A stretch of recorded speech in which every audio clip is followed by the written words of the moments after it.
गंजाम जिला कनिसी तहसीलदार मनमुखी कार्यर प्रतिवाद करी बुधवार हलदिया पदर समिति सभ्य के प्रवीण कुमार समेत दिव्यांग युवती टुनी बेहरा तहसील कार्यालय सम्मुखें धारणा देते। अभियोग अनुसार 2024 डिसेम्बर मासरे कनिसी तहसीलदार पक्षर हलदिया पदर जबरदखल रही सरकारी जमी को उच्छेद नोटिस जारी करा किंतु 2.5 वर्ष पर कार्यकारी होई नथिला। एहाको नै प्रवीण कुमार बारंबार कार्यालय को जाई अभियोग करथिले मध्य एथिप्रति कोनोसी गुरुत्व दिया जाय नथिला। एहार प्रतिवाद में प्रवीण आज धारणा देथिले। सेहीपरि दिव्यांग युवती टुनी मध्य गत 10 वर्ष धरी तांकु सरकारी योजना रे घर निर्माण निमंते अनेक थर प्रशासन तथा कनिसी तहसीलदार को जणाइथिले मध्य एथिप्रति केही कंठपात करुनथिले। फଳରେ से बाध्य होई धारणा देथिले बोली कहउछन्ती। घटना को नहीं अतिरिक्त तहसीलदार चित्रसेन दलाई को पचारिबारु उभयंक अभियोग ग्रहण करा जायछि। डिसेम्बर 18 2024 तारिख कनिसी तहसीलदार एक इलेक्शन नोटिस करते आज सुधा कार्यक्रम कर सरकार कहते सरकार जमी जबरदखल उच्छेद करने एवं मंत्री ता सत्वे स्थानीय तहसीलदार यहाँ मानुना कौन अदृश्य शक्ति बजारू चेपाई नामक मात्र तहसीलदार महोदय काम करना अन्य काम से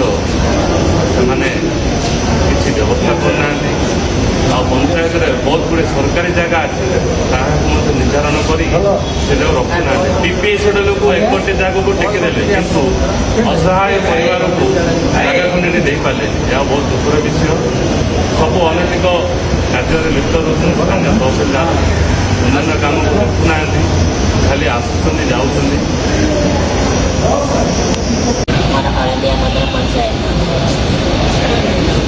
दस वर्ष है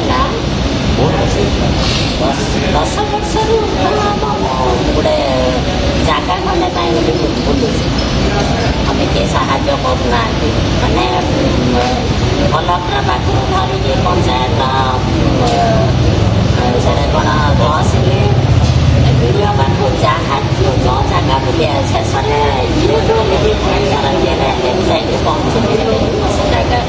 बर्तमान हाँ कम चलती देखा है सब कहते किसी कम करना आप चाहते कौन मुझे कौन चाहूँगी मैंने मुझे कौन करना जगह जगह बोली मरबी ना कि मत कौटी साहय देवे ना कौन लास्ट मोर से इमिति खरार गोटे आप गोटे भावी पारना आसिया कष्ट से भी कहीं के दूर मानने गोटे सीमा पाऊनी ये कले भी मत किसी साहय पाऊना बर्तमान समिति सभ्य आसिक मत साहय ए संपर्क में तहसीलदार को अवगत करा परे पदक्षेप ग्रहण करा बोली से कहिसेंती। गंजाम जिल्लारू संदेश Kumar Sahu report black news Odia.